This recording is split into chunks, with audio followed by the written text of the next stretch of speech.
What's up, everybody? This is Tiana from Straight from the Crates. Today we are reviewing Lauryn Hill's debut album, The Miseducation of Lauryn Hill, which came out in 1998.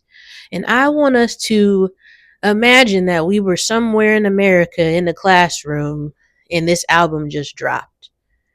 And we were all like totally anticipating it because she just came off the heels of the Fugees album, which was amazing. So picture it. America, 1998. The Miseducation of Lauryn Hill just dropped. And the title alone is the thesis. Miseducation. Not just academically, historically, spiritually, culturally.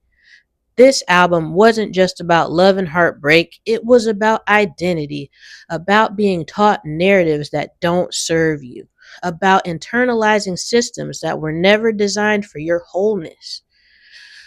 When Lauren says, "How you gonna win when you ain't right within?" That's not just relationship advice, that's civilizational. Because what happens when entire populations are miseducated about each other? That's where diaspora tension lives. And if we're talking about the late 90s, we can't ignore Black Star as well. Most Def and Talib Kweli weren't just making rap records, they were restoring language. Their self-titled album, Most Def and Talib Kweli Are Black Star, felt like a curriculum. My Black Star video that I already touched on, which you can check out on my page and get more information on that if you like.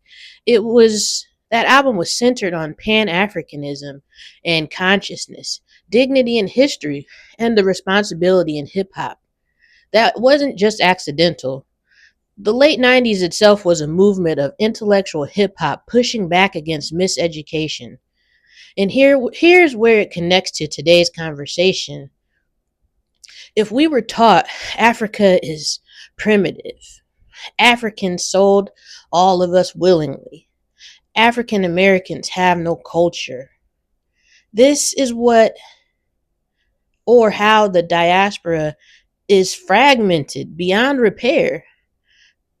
That tension isn't surprising, it's completely programmed.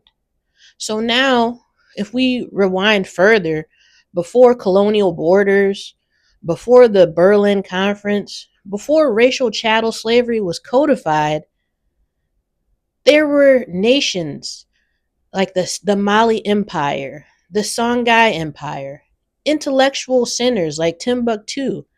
They had complex political systems, they had trade networks, Islamic scholarship, hierarchies, and yes, they did have systems of servitude and captivity that predated European involvement. But here's a distinction we have to educate ourselves about. Pre colonial African slavery was not the same as race based, hereditary, dehumanizing chattel slavery in the Americas. That transformation, the racial codification, happened through European expansion.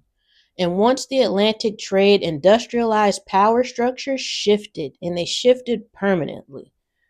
So that's it for now from Straight from the Crates. You guys come to my channel and check out the rest of this video when we get into the diaspora wars. Peace.